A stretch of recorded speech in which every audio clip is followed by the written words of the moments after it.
I recently came across a forum in which people were discussing regional box variations of 1960s sets. While the collection is very expansive and comprehensive, there were still some unanswered questions.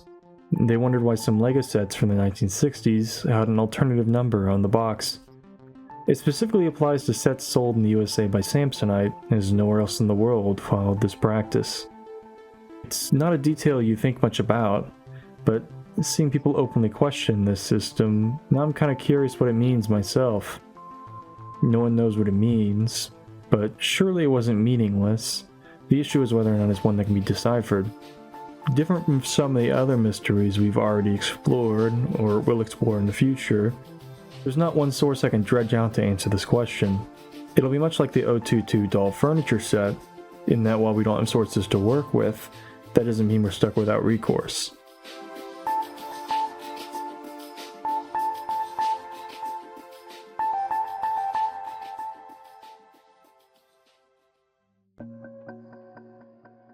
Taking some inspiration from the 022 doll furniture set, as we had no leads in that case as well, my first thought was to compare all the sets in their boxes.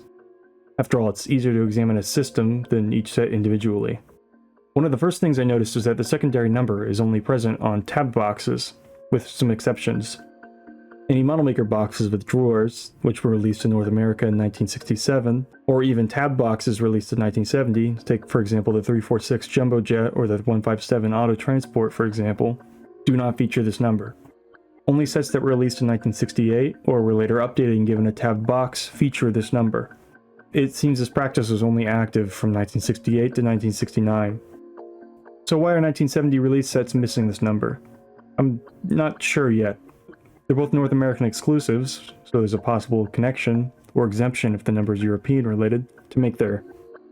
The 315 European Taxi, a drawer set available in the US starting in 1967, does not have a tabbed counterpart that I can find, so I don't know what its alternative number would be. It might have been retired as early as 1968, so it might not have ever been updated to have a tabbed box. As we don't have examples of the updated boxes from other sets on hand, I'd still like to show the original boxes, just to give you a better visual idea of the line we're working with. To organize better, I put them in a list in ascending order, with respect to the mystery alternate number. So we have the farm tractor, 160, truck with trailer, 200, Jeep, 210, railroad control tower, through 230, dump truck, 240, tow truck, 260, two-engine plane, 270, truck, 270, delivery truck, 290, semi-trailer truck 340, warehouse 340, antique car 360, transport truck 400, terminal building 490, train ferry 530. First thing of note, while the set numbers are all jumbled around now and there's no immediate pattern that is recognizable, the smallest set boxes with the lowest numbers are lower on the list than the higher numbers, which have the largest set boxes. Which means that the mystery number surprisingly follows set box size and pace count fairly well, but not perfectly. The outliers pictured here are confusing. Why is the 316 tractor at the beginning?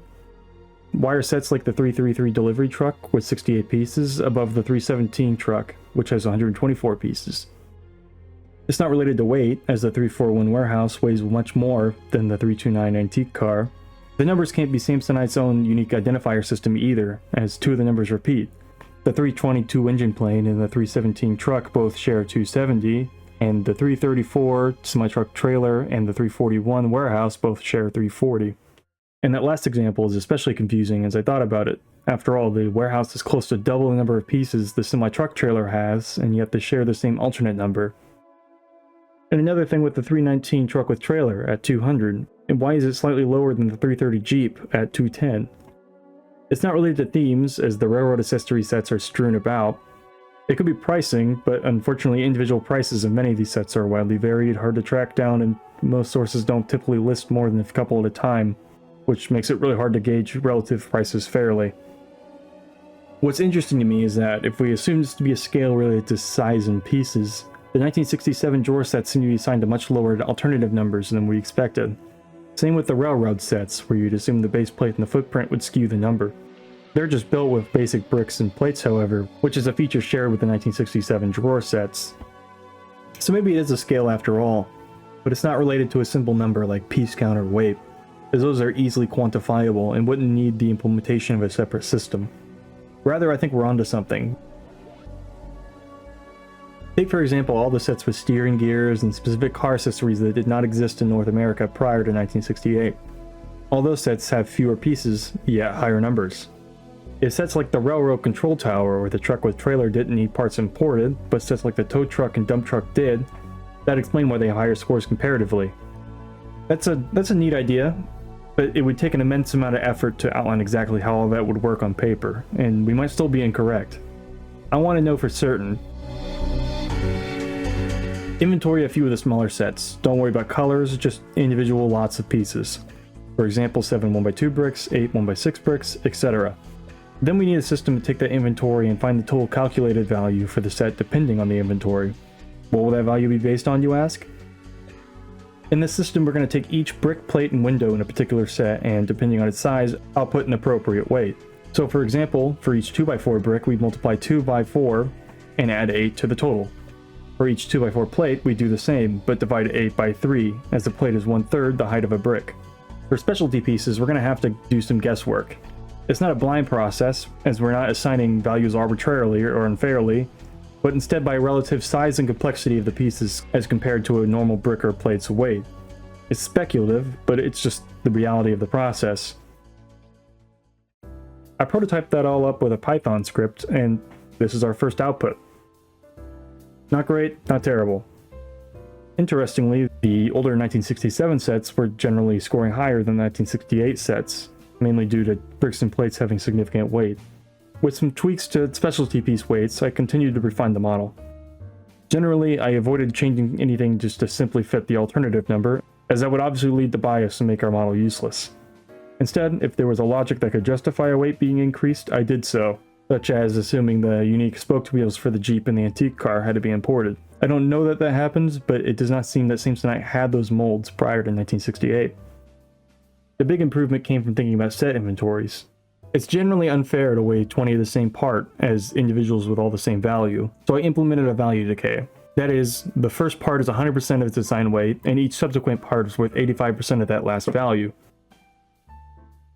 When running it with all those adjustments, even with some flaws in the code, this is what we ended up with. The numbers are generally a lot closer. But that doesn't mean we're done. Another improvement was to account for duplicate pieces in multiple colors. At this point, it doesn't make sense to not account for color. After all, 5 red 2x4s should not weigh the same as 5 2x4s in 5 different colors. The output of that run was the closest my model came to the numbers yet. I added some additional sets, and after fixing some errors related to plates and base plates, the calculated numbers were surprisingly close to the original. But my opinion is just that, my opinion. So I added a function to calculate the Pearson correlation coefficient, which measures the correlation between two sets of data. So for this case, we're comparing the original and the calculated numbers. The R value for our model is 0.954, and the P value is less than 0.00001. Pearson correlations work on a scale of -1 to 1, with anything above 0.7 meaning a very strong correlation. Our R value, 0.954, is very close to 1, which indicates that the calculated numbers are extremely correlated with the alternative number. And of course, there are some sets where the numbers are further off. That's mostly due to my reluctance to adjust weights of specialty pieces just to fit the data. I could get the numbers a lot closer by weighing unique pieces higher, but that would lead to trying to make the model fit our outcome. Doing so would make the correlation a lot higher, but largely invalidate the point of the investigation. We want to know what the numbers mean, not what we can make them mean. But that doesn't mean our model is useless, however, as when I'd implemented all those changes before the last run, I began to add sets that were not inventoried or present for the previous runs. The terminal building surprised me the most, as on the first run it landed within 5 of its assigned number. I also didn't originally know the alternative number for the 316 tractor. I implemented its inventory out of curiosity, again with no tweaks to the algorithm. It still follows the pattern we found above, and now our correlation is even higher. So with that, I believe we found the origin of these numbers. Given all that we've determined and calculated, the numbers are most likely some kind of index of sorts that Samsonite introduced in 1968 to track the complexity and manufacturing cost of particular sets. I would like to clarify, however, that what we built is far more complex than whatever system Samsonite would have actually used to arrive at these numbers. As they're all rounded to the tens place, it's highly unlikely that any sort of complex algorithm was used to determine them. Rather, it's much more likely that these are general measurements based on a set's contents. The algorithm we created is simply useful to demonstrate and prove this mathematically, not necessarily to recreate it precisely. But now that we know the numbers are referencing, an obvious question remains.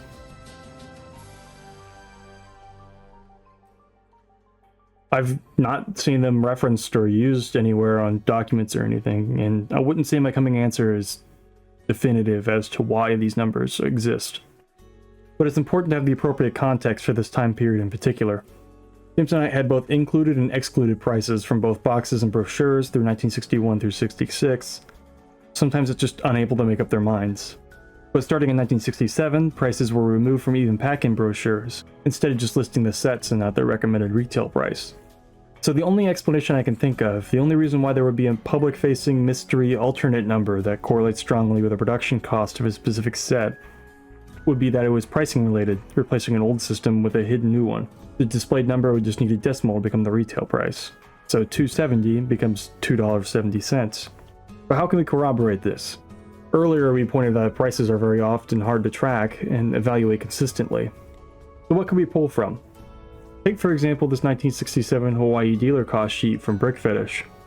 This isn't RRP, but instead what it originally cost for a dealer to order the sets. Unfortunately it's from 1967, so it's going to be missing the entire 1968 line. Regardless, let's list the sets we have alternate numbers for, the prices from the above sheet. Going along with the hypothesis that the alternate number is related to price, then take the cost divided by the alternate number converted into a price. That's actually pretty close, they're all within 60%. Now, the 319 is a bit of an outlier, for sure, but remember that these 1967 sets did not release with alternate numbers, as well as costs may have been different for Hawaii. The fact that the percentage is that close between examples tells me we're close, if not already there. Also remember that the 317 truck and the 320 airplane share the same alternate number, 270, and in the price sheet above, they share the same cost.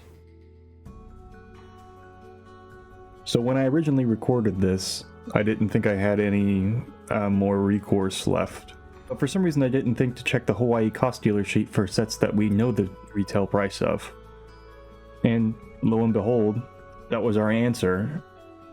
There's some variation there, but these numbers are 60% of the retail value consistently throughout the entire line. Originally, I was a lot more worried with getting the retail prices of the 1968 model makers, but seeing that I don't have that document in hand, this is a very nice way to show exactly what these numbers mean. Glad originally that I was very skeptical and I kept myself from proclaiming truth in something I didn't know, even though we've already shown so much. But I'm very happy with what we found.